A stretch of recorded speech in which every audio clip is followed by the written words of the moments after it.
देखते हैं अब। अभी तक मैं आपको लॉज ऑफ केमिस्ट्री करा चुका हूं, जिसमें मैंने आपको 4 लॉज कराए हैं। एक लॉ बचा हुआ है, उसका नाम है लॉ ऑफ रेसिप्रोकल प्रोपोर्शन। तो उस लॉ को मैं मूल कॉन्सेप्ट के बाद आपको बताऊंगा, क्योंकि उस लॉ को पढ़ाने के लिए हमें मूल कॉन्सेप्ट की रिक्वायरमेंट है। तो अब इससे पहले हम पढ़ेंगे मूल कॉन्सेप्ट, फिर उसके बाद मैं आपको रेसिप्रोकल लॉ की वीडियो दे दूंगा। तो देखेंगे मूल कॉन्सेप्ट, बहुत इंपॉर्टेंट है, पूरी केमिस्ट्री में यूज होने वाला है आपका। तो देखते हैं मूल कॉन्सेप्ट में क्या है। आपने मोल तो सुना होगा, क्या होता है मोल? देखिए एग्जाम्पल देखते हैं। सपोज मैं आपसे कहूं पेयर क्या होता है, तो आप क्या कहोगे? पेयर का मतलब 2। अगर आपसे डेफिनेशन पूछो पेयर क्या होता है, तो आप क्या बोलोगे? Collection of 2 objects is called 1 pair. मैं आपसे कहूं डजन क्या होता है, तो क्या कहोगे? 12। Collection of 12 objects is called 1 dozen. उसी तरह से अगर मैं आपसे कहूं कि मोल क्या होता है, तो आप कहेंगे 6.022 10 to the power 23। 6.022 10 to the power 23, इतने नंबर को क्या बोलेंगे? 1 मोल बोलेंगे। तो मैं क्या बोलूंगा? Collection of 6.022 10 to the power 23 particles या 10 to the power 23 objects is called 1 mole। तो बहुत इजी डेफिनेशन है इसकी, देखेंगे। Collection of 6.022 10 to the power 23 particles is called 1 mole। अब क्वेश्चन ये बनता है कि ठीक है, हमने कह दिया कि 6.022 10 टू द पावर 23 पार्टिकल्स को 1 मोल कहते हैं, पर क्वेश्चन ये है कि इसी को क्यों कहते हैं, किसी और नंबर को क्यों नहीं बोलते हैं? तो चलिए देखने की कोशिश करेंगे हम लोग क्या है इसका माजरा। देखिए, इसके लिए मैं आपको एक एक्सपेरिमेंट बताता हूँ। एक हाइपोथेटिकल एक्सपेरिमेंट है, हाइपोथेटिकल है, प्रैक्टिकली ये पॉसिबल नहीं है। तो समझने की कोशिश करेंगे कैसे। हमने क्या लिया? ऑक्सीजन लिया, नाइट्रोजन लिया और कार्बन लिया। सपोज ऑक्सीजन आपने 16 लिया, ऑक्सीजन 16, नाइट्रोजन 14 और कार्बन 12 लिया। ऑक्सीजन 16 का 16 ग्राम लेना है, नाइट्रोजन 14 का 14 ग्राम लेना है और कार्बन 12 का 12 ग्राम लेना है। समझने की कोशिश करिएगा, बड़ा आसान है। सपोज आप मार्केट गए, एक हाइपोथेटिकल कंडीशन में, फिर बोल रहा हूँ एक हाइपोथेटिकल है, सिर्फ एक समझने के लिए है।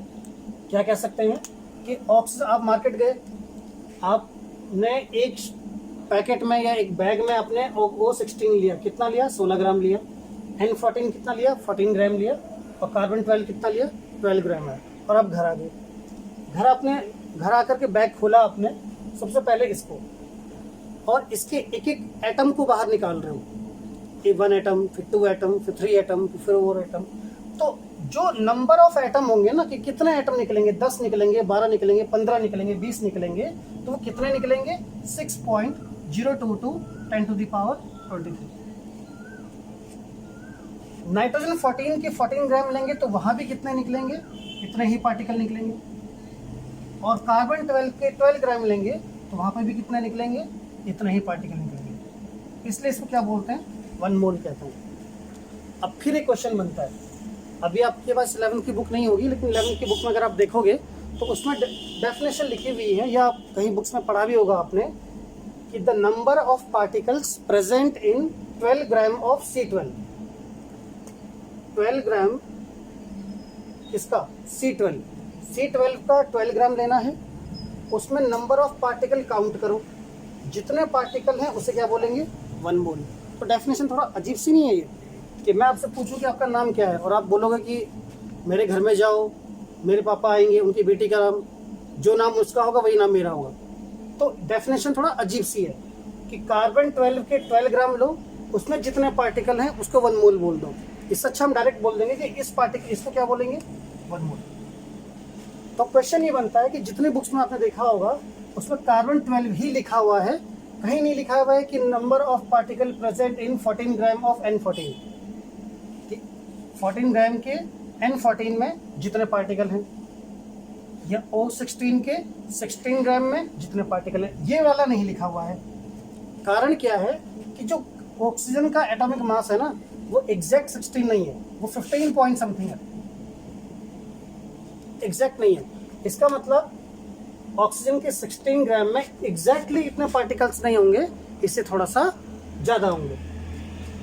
N14 का भी ये बिल्कुल सेम है कि एग्जैक्ट 14 नहीं होता है, क्या होता है 14 से थोड़ा कम है, 13 पॉइंट समथिंग है, इसलिए N14 का भी एग्जाम्पल नहीं लेते हैं। बट कार्बन 12 में क्या है कि 12.000 है, इसलिए हम क्या करते हैं, इसी चीज़ को लेते हैं। तो अब इसकी डेफिनेशन लिखने की हम कोशिश करेंगे।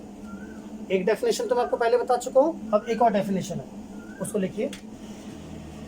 तो डेफिनेशन है इसकी, the number of particles, particle का मतलब यहाँ पे एटम भी हो सकता है, the number of particles present in 12 gram of C12 is called 1 मोल। तो डेफिनेशन मैंने आपको समझा दी है कि कार्बन 12 का मीनिंग क्या है। अच्छा, कार्बन 12 क्यों लिखा हुआ है? क्योंकि कार्बन 13 कार्बन 14 भी होता है ना, आइसोटोप्स होते हैं। तो कार्बन 12 का मतलब यहाँ पे है कि वो वाला कार्बन लेना है इसका एटॉमिक मास 12 है। तो एक चीज़ मैं आपको यहाँ पे और क्लियर कर देता हूँ कि अगर किसी भी कार्बन, किसी भी एटम का आपने एटॉमिक मास के बराबर ग्राम में वेट लिया, सपोज हम ये मान के चलेंगे मेरे पास कार्बन भी है, नाइट्रोजन भी है, ऑक्सीजन भी है। अब मैंने कार्बन का 12 ग्राम लिया, नाइट्रोजन का 14 ग्राम लिया, उल्टा भी बोला जा सकता है ना, इसका 16 ग्राम लिया। इसमें कितने मोल होंगे? 1 मोल होगा। इसमें भी कितना मोल होगा? 1 मोल होगा। इसमें कितना मोल होगा? 1 मोल होगा। मोल 1 है, लेकिन पार्टिकल कितने होंगे, यानी एटम कितने होंगे? तो इसमें एटम कितने होंगे? 6.022 10⁻²⁰। ये 1 मोल में है। अगर 2 मोल लेंगे तो 2 से मल्टीप्लाई करें, इसमें भी सेम होगा, इतना ही पार्टिकल, इसमें भी सेम होगा, इतना ही पार्टिकल। अब मैं आपसे कहता हूँ, सपोज सोडियम है, सोडियम का एटॉमिक मास कितना होता है? 23।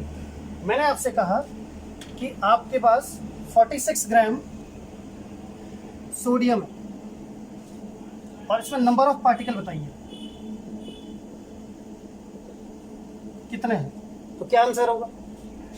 देखिए 23 ग्राम सोडियम, आप जानते हैं कि सोडियम का एटॉमिक मास कितना होता है? 23। तो 23 ग्राम ऑफ सोडियम में कितने पार्टिकल्स होंगे? 1 मोल होंगे, या 6.022 10⁻23 एटम्स होंगे। अब इसी को हम क्या कह सकते हैं? 46 ग्राम में कितना होगा? 2 मोल्स होंगे, और इसको 2 से आप मल्टीप्लाई कर लीजिए, कितना आंसर होगा। तो यूनिटरी मेथड तो आपको आता ही होगा। यूनिटरी मेथड बड़ा आसान है। कुछ क्वेश्चंस मैं आपको दूंगा PDF में सॉल्व करने के लिए, वो मोल कॉन्सेप्ट पर बेस्ड होंगे। तो मोल कॉन्सेप्ट में सबसे बड़ी चीज़ ये है। अब इसी चीज़ को हम थोड़ा सा मॉलिक्यूलर मास पर लेंगे। अब यहाँ पे कुछ बेसिक डेफिनेशंस होंगे मोल कॉन्सेप्ट पर बेस्ड, उसको हम देखेंगे क्या होगा। सबसे पहली चीज़ है एटॉमिक मास। तो एटॉमिक मास क्या होती है? एटॉमिक मास होता है कि किसी भी एलिमेंट के 1 मोल एटम्स का मास को, जैसे सोडियम का मैंने कहा था, तो सोडियम का 1 मोल का मास कितना होगा? 23 ग्राम, ध्यान रखना 23 ग्राम। अगर मैं आपसे कहूँ कि सपोज आपके पास मैग्नीशियम है, अब मैग्नीशियम का एटॉमिक मास कितना होता है? 24 होता है। तो मैग्नीशियम की 1 मोल का मास कितना होगा? 24 ग्राम होगा। आ रही बात समझ में? तो हम क्या कहेंगे कि the mass of 1 mole of atom is called atomic mass of that atom. इसका ये मैंने आपको एग्जांपल समझा दिया, ठीक है। अगर किसी के नंबर ऑफ मोल निकालना है तो नंबर ऑफ मोल कैसे निकालोगे? देखो, सपोज मेरे पास क्वेश्चन है, calculate number of moles of 24 gram of carbon. आपके पास कार्बन के 24 ग्राम है और आपको नंबर ऑफ मोल्स निकालने हैं, तो कैसे निकालोगे? देखो गिवन क्या है, 24 ग्राम ऑफ कार्बन। तो कार्बन का एटॉमिक मास कितना है?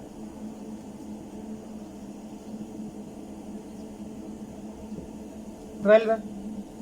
अब एटॉमिक मास 12 है इसका, तो नंबर ऑफ 1 मोल का मास कितना होगा? 12 ग्राम। तो mass of 1 mole that is equal to 12 gram. इसलिए मास ऑफ, अब देखो 12 ग्राम में कितने मोल है, इसको उल्टा लिख लीजिए। 12 ग्राम ऑफ कार्बन कंटेन्स 1 मोल, इसलिए 24 ग्राम ऑफ कार्बन कंटेन्स कितना होगा? 2 मोल्स, है ना, बहुत इजी है। तो इसका एक फॉर्मूला होगा, अगर मुझे इसका डायरेक्ट फॉर्मूला लिखना है तो फॉर्मूला किस तरह से लिखूंगा? फॉर्मूला होगा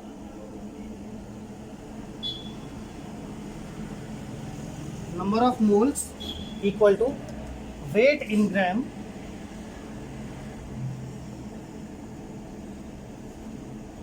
अपॉन मोलर मास, यानी 1 मोल का मास। अब 1 मोल अगर आप एटम की बात कर रहे हो तो 1 मोल एटम का mass that is atomic mass. अगर 1 मोल मॉलिक्यूल्स की बात कर रहे हो तो 1 मोल, वो जो 1 मोल मॉलिक्यूल का मास को क्या बोलेंगे? मॉलिक्यूलर मास बोलेंगे, है ना। तो अब हम यहाँ पे दूसरा लिखेंगे हेडिंग, मॉलिक्यूलर मास। हालांकि ये सब आप बचपन में सीख चुके हो। मॉलिक्यूलर मास डेफिनेशन क्या होगी? The mass of 1 mole of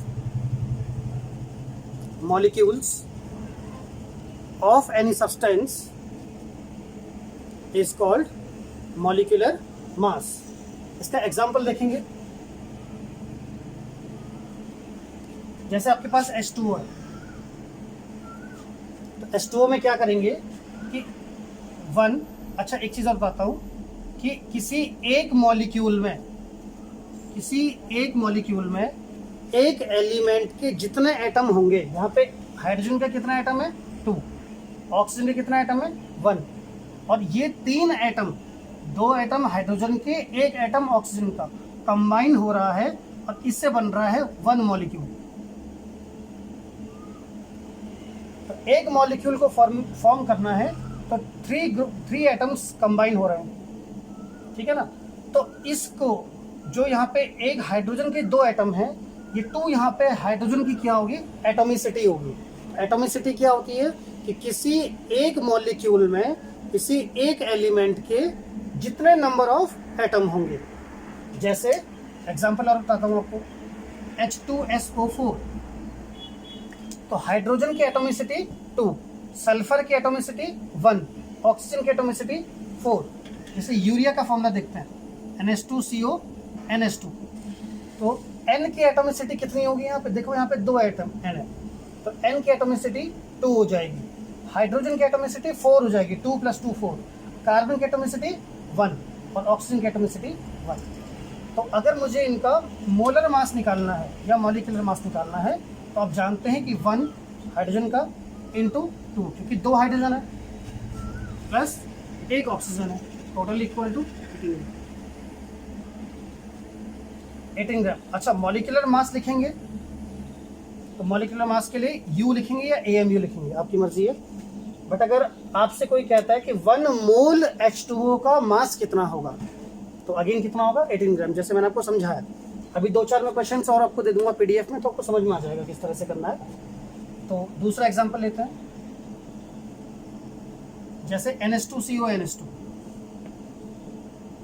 तो क्या होगा? N का 14 प्लस आप इंटू 1 भी कर सकते हो, हाइड्रोजन का 1 × 2 plus carbon 12, oxygen 16, nitrogen 14 plus 1 × 2, total put the value get the answer 60 आएगा इसका आंसर। तीसरा, इन द सेम मैनर आप H2SO4 कर सकते हो। तो H2SO4 में क्या होगा, 1 × 2,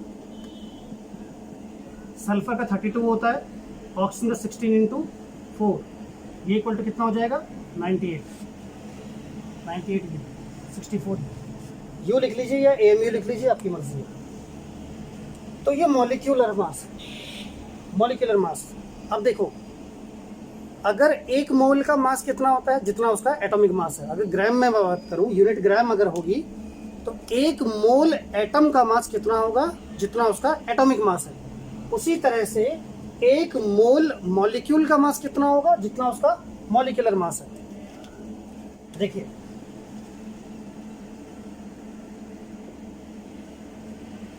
अगर मैं आपसे कहूं कि आपके पास 18 ग्राम H2O है और नंबर ऑफ मोल निकालना है, तो नंबर ऑफ मोल्स का फॉर्मूला क्या होगा, वेट इन ग्राम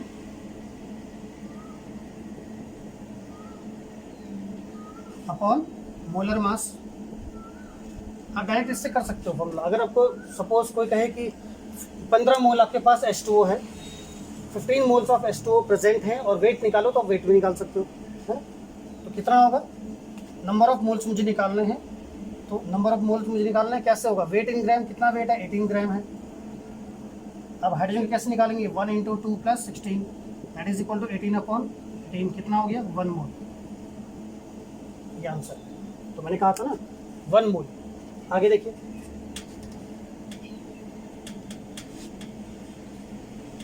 मैं आपसे कह दूं 15 ग्राम आपके पास यूरिया है, कितना नंबर ऑफ मोल्स होंगे, तो कैसे निकालेंगे, अगेन वही नंबर ऑफ मोल्स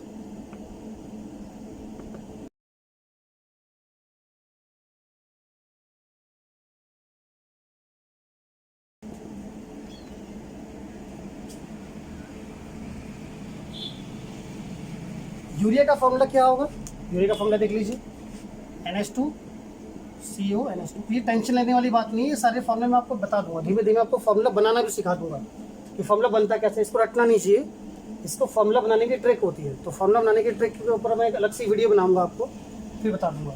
तो रटना किसी भी चीज़ का फॉर्मूला भी नहीं रटना, सब मैं बताऊंगा।